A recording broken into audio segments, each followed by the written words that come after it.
Hello learners, Namaskar. I am Pragya welcoming you in your YouTube channel English Seeker.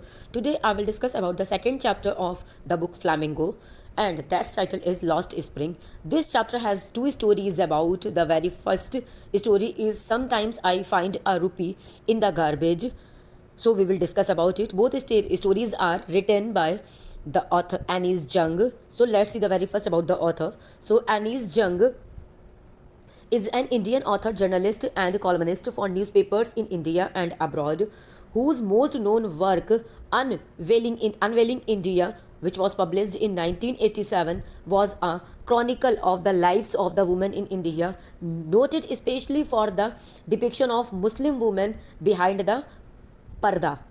If I will talk about her early life and education, so we can say that born in Raurkela and growing up in Hyderabad, Anis Jung is from an aristocratic family. Her father, Nawab Hosiyar Jung, was a scholar and poet and served as the Musahib, it means advisor of the last Nizam. Nizam means Prince of Hyderabad state. Her mother and brother are also Urdu poets. After schooling and college at Osmania University in Hyderabad, she went to the United States for higher studies at University of Mackingham and Arbor, where she did the master's degree in sociology and American studies. If I will talk about her career, so we can say that she started her career in writing with the Youth Times, Times of India publication, where she worked as a journalist and editor in 1973 to 1980.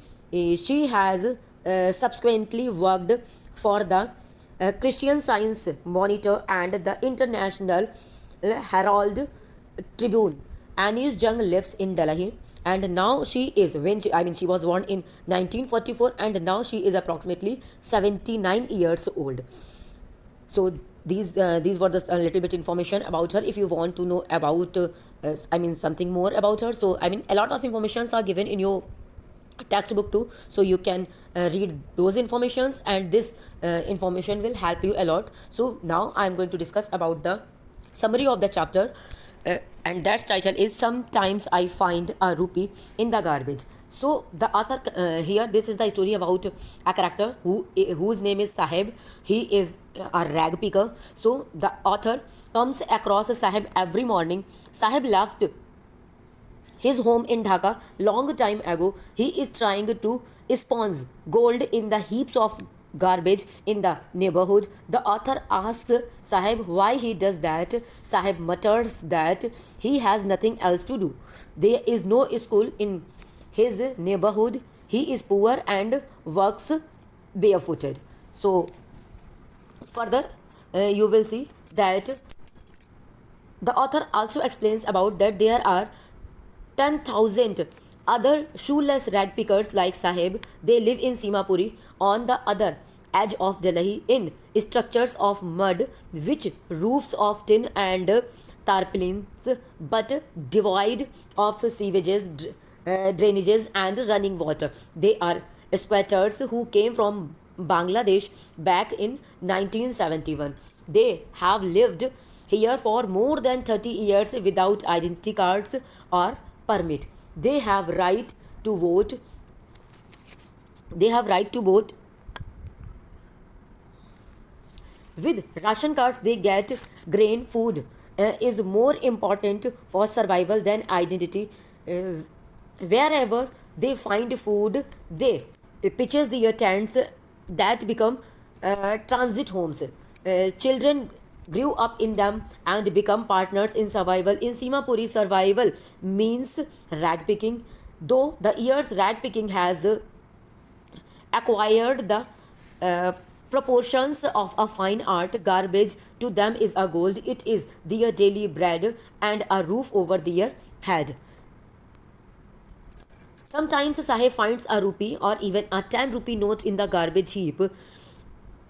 Then there is hope of finding more. Garbage has a meaning different from what it means to their parents. For children, it is wrapped in wonder. For the elders, it is a means of survival.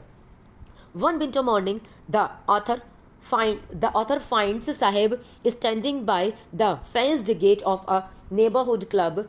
He is watching two young men playing tennis. They are dressed in white. Sahib likes the game, but he is content to watch it standing behind the fence. Sahib is wearing discarded tennis shoes that look strange over his discolored shirt and shorts. For For one who has walked barefoot, even shoes with a hole in a is a dream come true. But tennis is out of his reach. So, in the last stanza, the author discuss about that this morning, I mean the same morning at which he is writing about him, that this morning Sahib is on his way to the milk booth. In his hand is a steel container or a canister.